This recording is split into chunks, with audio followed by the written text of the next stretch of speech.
Mis amados hermanos, Dios es bueno y para siempre su misericordia. Bueno, con gozo, con alegría, con sencillez de corazón, siempre estamos acá con la humildad, que no es una apariencia, hermano. La humildad es un fruto del Espíritu. Porque hay muchas personas en el mundo que reciben un premio y dicen, lo recibo humildemente. Y verdaderamente la humildad no está en el mundo. Nosotros cuando fuimos infectados en el huerto del Edén, precisamente por eso es que vamos a obtener y buscar un premio para estar en la cima y ser el más reconocido. Pero acá dice el Señor, como estaba leyendo nuestro hermano Brian, que el que quiera ser el más grande sea el más pequeño. Y eso es lo que buscamos nosotros. Es por eso que nosotros buscamos las mejores cosas, para siempre ir superándonos y siempre muchas veces viéndonos por encima de los demás. Pero el Señor Jesucristo dice que nosotros seamos los servidores. Bueno, también, como ya saben, que estamos viendo este trimestre la iglesia, columna y baluarte de la verdad. Usted sabe que recientemente escuchamos un mensaje que esperar no es fácil. Esperar no es fácil, cuesta esperar. Y el predicador decía en el libro de Proverbios que cuando una persona espera, muchas veces se desespera. Bueno, no lo dice así el texto, pero para hablar en el argot popular o aquellos que buscan una interpretación bíblica sencilla, es que muchas veces nos angustiamos cuando tenemos un problema a nuestro alrededor. Y queremos que Dios haga todo así ya, rápido. Y el que espera se desespera. Mas cuando obtiene lo esperado, se alegra. También decía, yo me gozaba con las alabanzas, pero también me reía un poco que la hermana cantaba acá, me voy con él. Aquella mujer que no tiene marido, que está sola, entonces empieza a ver al hermano y dice, me voy con él, pero no con Cristo, sino con el hermano. Porque se quiere casar rápido. Y decía el hermano que se angustiaba y entonces o la mujer o el hombre se iba con el que conseguía de paso. Y es difícil, hermano, que después que por desespero se busque una pareja que no sea cristiana, entonces triste. Si es triste muchas veces dentro del evangelio, un matrimonio, cuanto más que tú tengas una pareja y llegue borracho, fuerte. Entonces, hermano, hay una realidad de vida que es una verdad a la que nosotros tenemos que enfrentarnos día a día. Ese mensaje lo trajo nuestro hermano pastor. ¿Cuántos se acordaban, hermano? Seguro. Lo trajo el pastor recientemente, su último mensaje. Yo antes de venirme para acá lo estaba escuchando. Todos esos detalles me puse a verlos, hermano. Y no es solamente cuando uno se quiere casar. Uno está desesperado hasta cuando va a cobrar. Ya pagaron, ya depositaron. Y queremos pues también salir rápido a comprar lo que necesitamos. Porque hay oferta y no han pagado. Estamos muchas veces desesperados. Pero nosotros nada más no estamos desesperados, hermano. Dice también que la tierra gime, está en un desespero por ver la libertad, la liberación de los hijos de Dios. Lo que estamos hablando, hermano, en este mensaje. La verdad, proclamar la verdad. La iglesia está llamada, hermano, a vivir en la verdad, primeramente. Proclamar la verdad y enseñar la verdad. Eso estábamos comentando en esta enseñanza últimamente, que yo les había dicho que me reuní con los chicos allá afuera después de nosotros evangelizar en la calle. Y decíamos que los espacios públicos han quedado vacíos porque la gente está dentro de sus casas, dentro de la tecnología metidos. En un cuarto, en la cama, en la casa, en la cocina, en la sala, pegado a una pantalla. Y ahora hay que hacer como dice nuestro Señor Jesucristo, pescadores de hombres, a ver quién vemos afuera porque todos muchas veces están adentro, entretenidos. Y los gobernantes nunca se imaginaron que estos espacios públicos ahora quedarían solos. Y mucha gente entonces está esclavo por la tecnología. Y leíamos el capítulo número 4 de Juan, del Evangelio de Juan. Si quiere, por allí lo puede ir buscando. Juan capítulo número 4, donde el Señor buscó los verdaderos adoradores.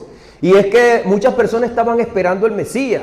Y esa mujer le dice al Señor, judíos y samaritanos no se tratan entre sí. Ellos creían una verdad y también los judíos creían una verdad. Cada quien tenía su verdad. Hermano, ¿usted cree que cuando llegó el Mesías humanamente iba a saciar toda la necesidad mundana y materialista que tenían los judíos, que estaban divididos? A cada quien iba a estar de acuerdo con cada quien políticamente. Jesucristo trajo su verdad, que no se amoldaba a ninguno de los pensamientos que estaban ahí. Y eso no es nuevo.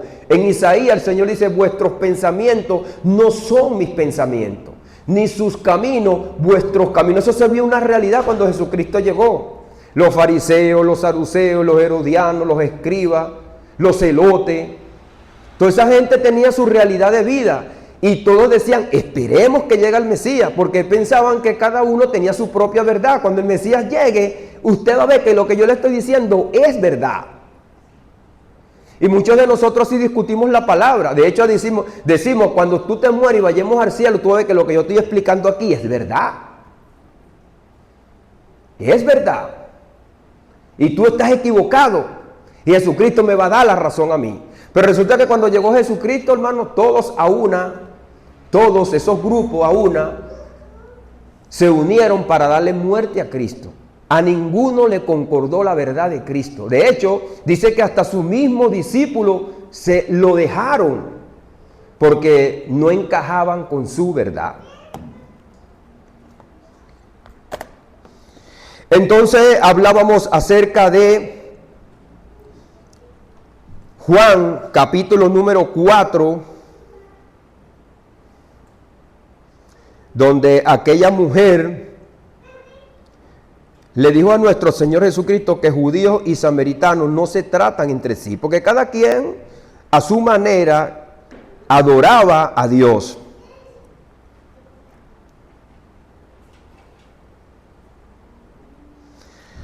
Cada quien a su manera adoraba al Señor.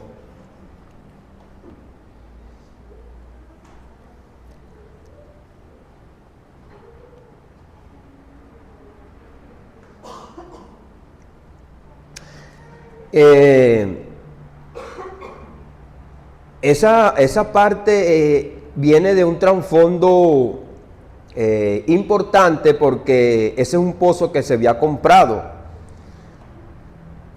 Y el pozo de Jacob, y que la mujer dijo ahí, era el pozo pues que desde la antigüedad el Señor había dicho por palabra pues a Abraham que lo comprara. Y entonces ahí se iban, cerca de ese pozo se iban enterrando los familiares de Abraham. Le dijo la mujer en el verso 19, le dijo la mujer, Señor, me parece que tú eres profeta. Nuestros padres adoraron en este monte, y vosotros decís que en Jerusalén es el lugar donde se debe de adorar. Fíjese que habían dos pensamientos divididos, y cada quien esperaba el Mesías para ver quién tenía la verdad, y a quién el Mesías se iba a pegar según su verdad. Y ella dice, nuestros padres, fíjese que ella tiene un ancla para ella sostenerse, agarrarse, y entonces dar así alusión a su pensamiento, a su fe, porque ella adora ahí, porque nuestros padres adoraron en este monte, y vosotros decís que en Jerusalén es el lugar donde se debe adorar. Jesús le dijo, mujer, créenme, que la hora viene cuando ni en este monte ni en Jerusalén adoraréis al Padre. Ni en este monte ni en Jerusalén. ¿Qué quiere decir? Que ninguno de los dos tenían la verdad, ni entendían la verdad, teniendo las Escrituras y siendo el pueblo de Israel. Vosotros adoráis lo que sabéis. Vosotros adoráis nosotros adoramos lo que sabemos, porque la salvación viene de los judíos. Cuando Jesucristo dice que la salvación viene de los judíos, no solamente se está refiriendo a la nación de Israel, sino a la tribu de Judá. Porque cuando usted va al número 49, el capítulo 49, número 49 de Génesis, el capítulo 49, y Jacob le da las bendiciones a sus hijos, el trono se lo da es a Judá, que es el cuarto hijo de Lea, el cuarto hijo de Lea. De ahí viene el Mesías, de ese linaje viene la salvación. Ahora, los judíos son conocidos después del cautiverio nacionalmente como los judíos, porque las otras 10 tribus desaparecieron, pero eso no quiere decir que todos ellos sean judíos, sino que Jesucristo es judío por la naturaleza de la tribu, no por la naturaleza de la nación, porque todos son israelitas. Ahora, esto lo ha agarrado las raíces hebreas para decir que la salvación viene de los judíos, en el sentido de que si usted es judío, usted es salvo. Y eso no es así. Porque estos no eran salvos, ya eran judíos, y ni siquiera entendían la naturaleza de la salvación. Ni conocían al Mesías, estando ellos al frente del Mesías. Dice, mas la hora viene, y es ahora. No es para el futuro, no está lejos, es ahora cuando los verdaderos adoradores adorarán al Padre en espíritu y en verdad, porque también el Padre tales adoradores busca. Hay que buscarlo porque el hombre no busca a Dios. Que le adoren. Habíamos dicho, hermano, que no está mal los instrumentos que nosotros tenemos, pero la verdadera adoración la hace la nueva criatura que está en el espíritu, porque Dios es espíritu, y tales adoradores el Padre busca. Un estudio que desarrollamos muy bueno y que habíamos quedado en 1 Corintios 13, cuando yo había dicho, ¿usted cree que cuando nosotros nos muramos y vayamos al cielo, vamos a necesitar un guía espiritual? ¿Vamos a necesitar nosotros en el cielo un guía espiritual como vayamos a China y no conozcamos a China? China es inmenso, hermano. Y usted va a ir a China, usted necesitaría un guía turístico, una persona que conozca las calles, el idioma, todo. Si nosotros fuéramos al cielo, entonces no entenderíamos, hermano, a los chinos que se han salvado, a los norteamericanos. ¿Cree usted que no lo vamos a entender? Le preguntaríamos de dónde es, si me puede llevar a la calle tal. Y decíamos que en 1 Corintios 13, cuando dice el apóstol que va a venir lo perfecto, está hablando que cuando nosotros seamos perfectos espiritualmente, vamos a tener una mente nueva, una mente que no va a necesitar ser enseñada, ni que la lleven por la mano para que conozca el cielo, sino que cuando nosotros llegamos al cielo, nosotros vamos a tener una mente plena, correcta y desarrollada. No vamos a necesitar en el cielo un guía turístico, ni siquiera tampoco un traductor. Usted se imagina que yo me muera y llegue al cielo donde están los gringos y no sepa nada inglés, o los chinos. Y leíamos esa parte en 1 Corintios 13, cuando venga lo perfecto, refiriéndose a que cuando nosotros estemos perfectos, vamos a tener una adoración también perfecta. No nos va a doler la cabeza, no nos vamos a estar pendientes de las cosas que suceden a nuestro alrededor. Como decía acá nuestro hermano, que muchas veces estamos acá en la iglesia, pero estamos pendientes de que si mi hijo está en la calle le pueden dar un tiro, de que debo dinero, de que estoy enfermo. Allá en el cielo no vamos a estar pendientes de esas cosas. Isaías 65, verso 11 dice que las cosas viejas no vendrán más a la memoria. Isaías 65 lo dice. Las cosas viejas no vendrán más a la memoria. Y tendremos una adoración en espíritu y en verdad perfecta. No nos va a dar sueño, no nos va a dar hambre. Aquí tenemos una hora, hermano, estipulada para nosotros estar aquí. Porque tenemos que irnos porque nos cansamos, venimos de nuestro trabajo. Pero, hermano, en los tiempos antiguos, habíamos dicho también que la adoración era dada a la lluvia, al sol y a muchas cosas que nosotros vemos en nuestra historia. Es la historia que muestra, hermano, donde el hombre adoraba y adora muchas cosas que no conoce ni entiende. Pero la verdadera adoración y la verdad, hermano, no es algo abstracto o inventado por el hombre, es algo revelado por Dios. Dios es quien nos da esa capacidad, la capacidad de desenvolvernos automáticamente. No vamos a ser enseñados. No vamos a ser enseñados. Vamos a tener una verdad, una realidad de vida que no va a ser enseñada por el hombre, ni tampoco va a ser practicada por nosotros mismos, sino que vamos a entender y a entender la verdad. La historia humana, en la esencia, la historia de la humanidad es una historia de adoración. La humanidad fue creada para adorar a Dios. Y es por eso que nosotros vemos desde antemano quién enseñó a los indios, hermanos, a adorar a la lluvia. ¿Quién le dio un manual? El hombre siempre ha sido un ser adorador, adorando las estrellas. La pregunta no es si es un adorador, sino a quién adora. ¿Tiene la verdadera adoración? En la antigüedad los pueblos levantaron templos a las estrellas, rendían culto a la lluvia, danzaban delante de las imágenes de madera, de piedra, de hierro, de barro, como nosotros lo vemos en la Biblia, como Nabucodonosor levantó hasta su propia estatua. Consultaban a los que consultaban las estrellas, a los brujos, a los que hablaban con los muertos y observaban los tiempos. Ahora, en la modernidad, el hombre ha sustituido los altares visibles por pantallas luminosas, ha reemplazado los templos de mármol por ecosistemas digitales, ha cambiado los ídolos tallados por logaritmos invisibles. Y es lo que nosotros tenemos hoy día, pues, hermano, que estamos arrastrados por muchas cosas que aunque no la vemos, nos entretiene. La tecnología, la inteligencia artificial, el entretenimiento constante y la hiperconectividad han comenzado a ocupar el lugar del recogimiento espiritual. Y eso se ha dado como un culto hoy día que nos tiene esclavizados, lamentablemente. Y personas que decíamos que en 20 minutos están ahí en TikTok, las mujeres ven cómo maquillarse, ven cómo hacer el almuerzo, rápidamente, hermano, 5 minutos. Si tengo el vehículo malo, busco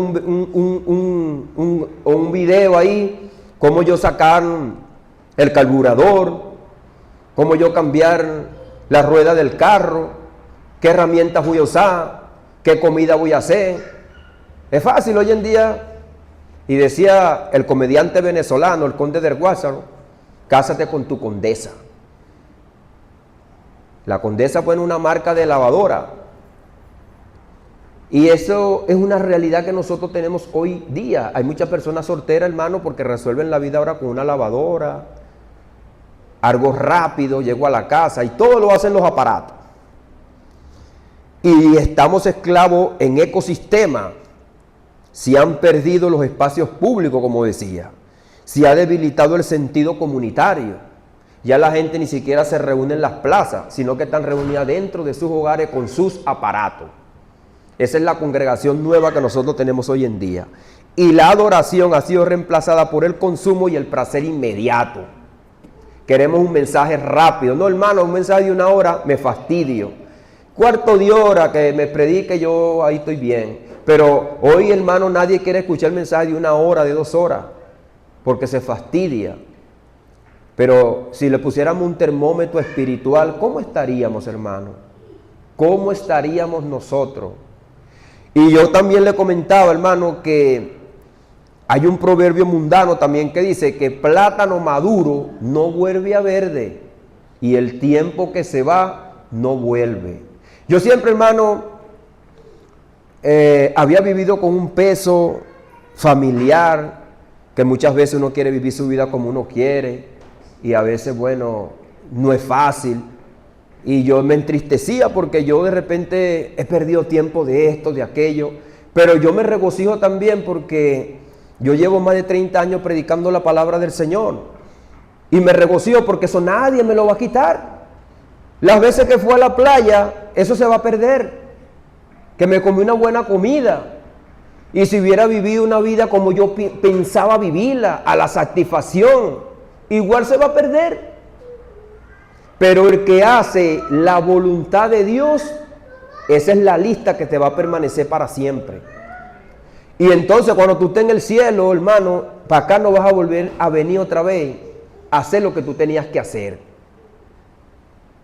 No vas a volver a venir para acá. Hay gente, hermano, que se ha apartado del Señor porque fulanejo me ve mal, porque no me cae en ese grupito.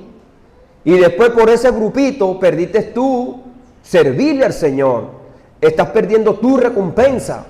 Aunque tú allá en tu casa digas, no, yo le estoy sirviendo aquí al Señor. Engañado. Muchas veces. Mira, hay personas que llegan al extremismo, hermano, que sus hijos no comen y salen a robar. Nunca habían robado y le fue bien. Wow, me fue bien.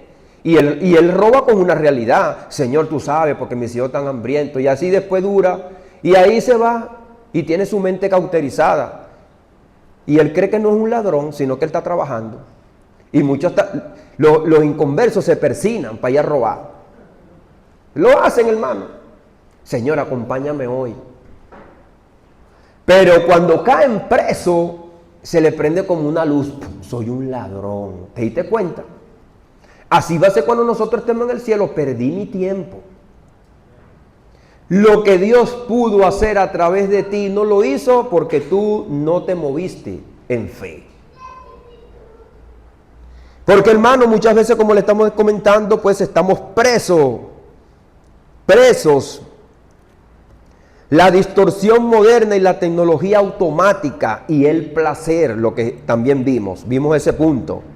La verdadera adoración en espíritu y en verdad. Frente a ambos extremos, idolatría antigua y tecnología moderna, Cristo establece el principio eterno. Dios es espíritu. Ese es el principio eterno.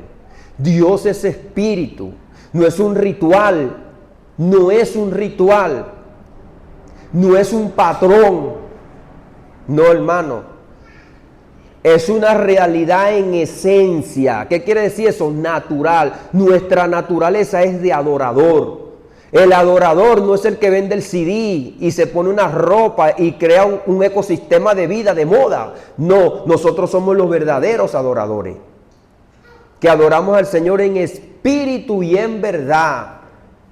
El adorador no es una persona que se ha capacitado técnicamente o profesionalmente. El verdadero adorador es el que ha nacido de nuevo y es un hijo de Dios y le puede decir al Señor Padre.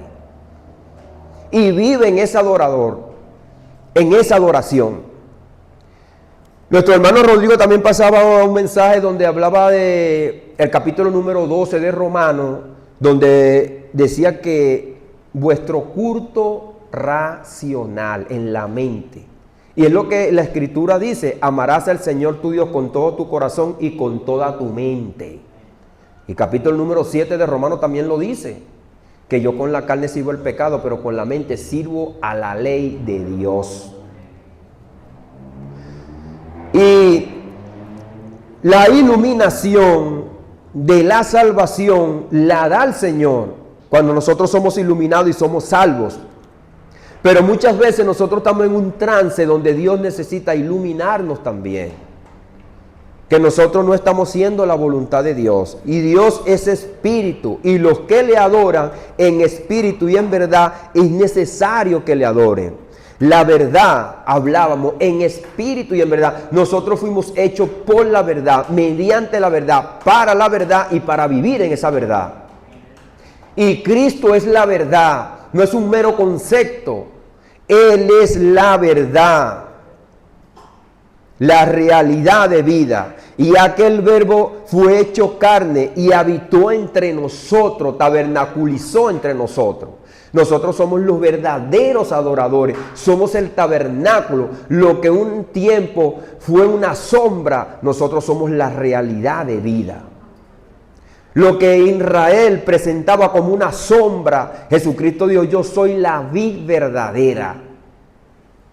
La vi verdadera. Es por eso que nosotros somos los verdaderos adoradores, porque estamos en Cristo. Somos el verdadero templo espiritual de Dios. Como piedras vivas, como lo dice nuestro amado hermano Pedro también en su primera epístola, capítulo número 2.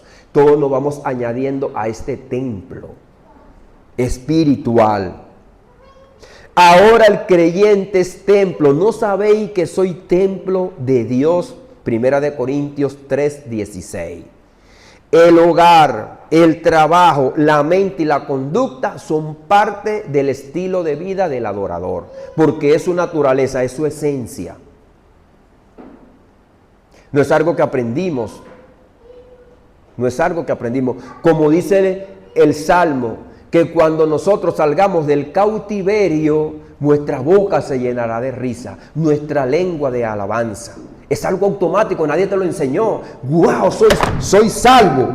Y en esa verdad nosotros sacamos una realidad de adoración por lo que estamos viviendo, por lo que estamos experimentando, por lo que vivimos en la realidad. De que yo no era así y ahora me veo de otra manera porque es una realidad de vida. Soy hijo de Dios. Y eso me sale una adoración espontánea, nadie me la enseñó. Al nuevo creyente nadie lo enseña a adorar, porque esa es su naturaleza. Es como cuando el niño nace y pide comida y empieza a llorar. Y dice el Señor Jesucristo que eso es una alabanza perfecta. Los niños, ¿cuál es la responsabilidad de la iglesia? Que es columna y baluarte de la verdad. La iglesia no inventó la verdad, la iglesia sostiene y proclama la verdad. Ante un mundo que adora las estrellas, adora la madera y ahora adora la tecnología, la iglesia proclama un Dios viviente que no pasa, porque esta tecnología va a pasar. Las formas de adoración que hay en el mundo van pasando, pero la iglesia permanece para siempre, una realidad incambiable que no se negocia. Hijitos guardados de los ídolos. La misión no es adaptarse a la idolatría moderna, sino conformarse a la verdad que dijo Cristo. Porque vamos cediendo, hermano. La iglesia va cediendo espacio. La humanidad ha cambiado los ídolos, pero no ha dejado de adorar. Ha cambiado los ídolos, pero no ha dejado de adorar. Los ídolos tienen otro nombre. Mire, las diferentes vírgenes que hay en el mundo tienen diferentes nombres. La Caridad del Cobre en Cuba. En Venezuela hay tantas vírgenes. Bueno, y hablábamos también de la estampita, lo que llaman la estampita. En Colombia también le dicen así, que es una imagen que venden pequeñita que se la mete en el bolsillo. Ahora, el mundo tiene un Dios que comercia. Un Dios que se vende y un Dios que se compra. Y están ciegos. Van a viajar y entonces dicen, bueno, sacan una moneda y compran su estampita para que lo acompañe. Y no ve que está comprando a Dios, ese Dios que tiene. Y también tienen que cargarlo porque dice el Salmo que tienen ojos y no ven, oídos mas no oyen, manos mas no palpan y están ciegos. Y allá en el mundo no veían, hermano. Pero aquí muchas veces no viene la gente y se va porque le está hablando la verdad. Y entonces como eso le enseñó su papá y está ligado con los sentimientos, cuando uno habla mal de María, ellos dicen que uno está hablando mal de María. No es mal de María. María también era una pecadora y tuvo que arrepentirse. Es una ofensa, hermano, una blasfemia que yo diga que María era una pecadora. Cuando lo dice la Biblia, que la misma María dijo que mi alma se complace en el Señor, mi Dios, mi Salvador.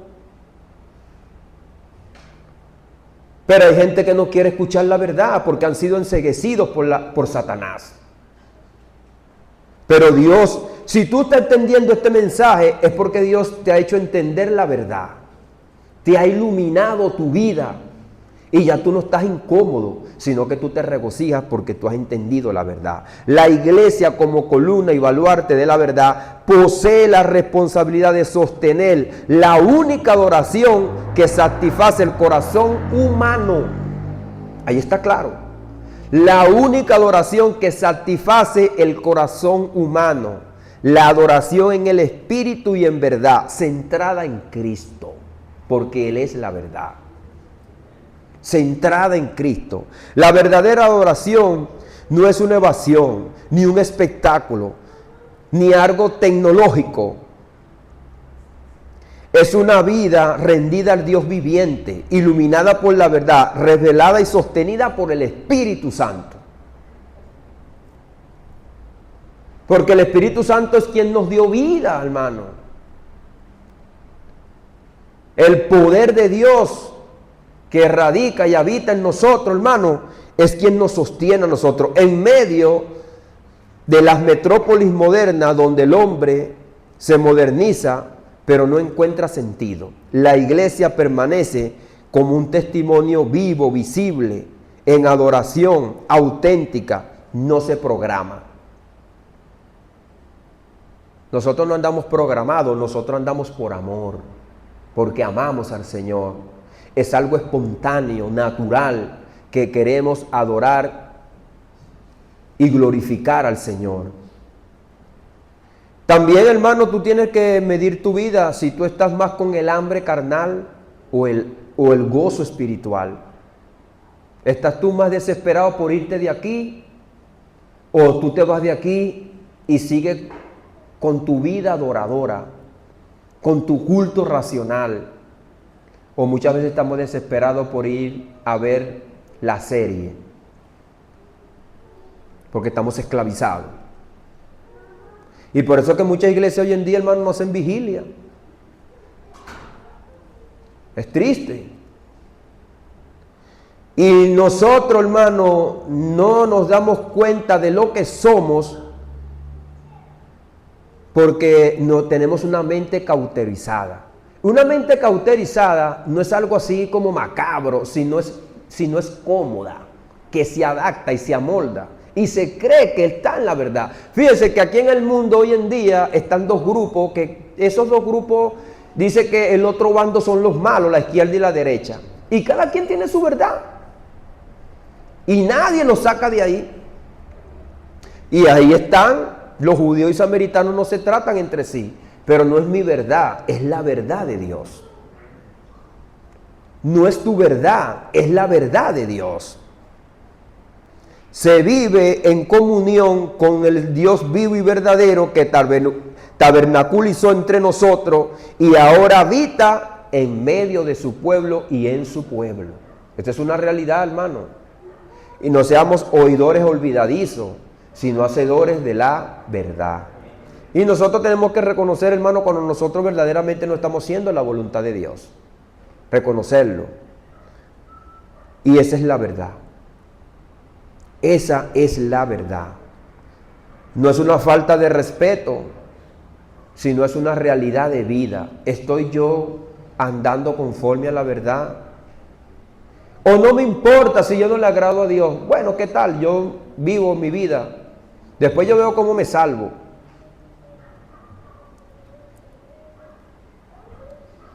Pero nosotros tenemos que reflexionar, hermano, reflexionar. ¿Cómo ando yo? ¿Cómo vivo yo? ¿Le estoy yo agradando al Señor? ¿Estoy viviendo para Dios? Hermano, la muerte repentina, como yo le estoy diciendo, plátano maduro no vuelve a verde, y el tiempo que se va no vuelve, y después entonces nosotros nos arrepentiremos de no haber hecho aquí la voluntad de Dios, hermano. Así que procuremos, hermano, andar en esta verdad y que nosotros seamos instrumentos en las manos de Dios, no buscando nosotros a ver qué hacemos para Dios, sino que Dios obre a través de nosotros, hermano. No seamos oidores olvidadizos. Vamos a ponernos sobre nuestros pies, hermano, vamos a orar. Padre, en el nombre de Jesús, Señor mi Dios amado, tú nos has hablado. Señor, tu palabra dice que muchos discípulos, después que te seguían, ya no te seguían, porque su palabra, tu palabra no hallaba cabida en ellos. Ellos tenían su propia verdad, su propia perspectiva, sus propios caminos, y tu palabra no encajaba en los pensamientos que ellos tenían en su mente y en su corazón. Ayúdanos, Señor, mi Dios amado, porque muchas veces aún nosotros estando dentro de este camino, muchas veces nuestros pensamientos no encajan con tus pensamientos, porque muchas veces nos ponemos soberbios, arrogantes, Señor, mi Dios amado, y esa es la verdad. No es, Señor, mi Dios amado, que nosotros tengamos muchas veces nuestro proyecto, sino muchas veces nuestra arrogancia, Señor. Porque no dejamos que tú nos moldees, Señor, conforme a tu palabra, conforme a tu verdad, sino que andamos conforme a nuestros propios propósitos. Como fuimos, Señor, mi Dios amado, infectados en el huerto del Edén, para buscar nuestra propia gloria y nuestra propia independencia. Pero hoy, Señor, que cada día nosotros entreguemos nuestro corazón a ti. Como dice nuestro amado apóstol Pablo, que nuestras peticiones, Señor, nuestro éxito, Señor, sea tu voluntad, Padre amado.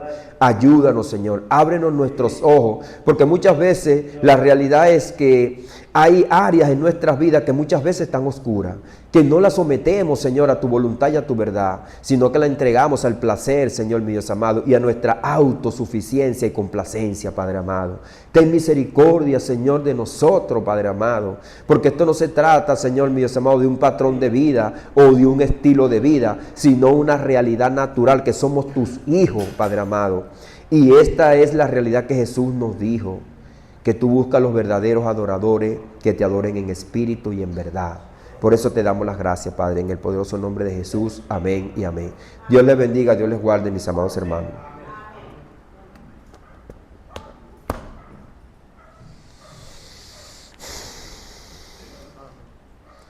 Te bendigo. Amén. Bueno, el Señor siempre busca adoradores en espíritu y en verdad. Y estamos llamados a adorarle en espíritu y en verdad, Señor. Amén. Porque el Señor nos ha hablado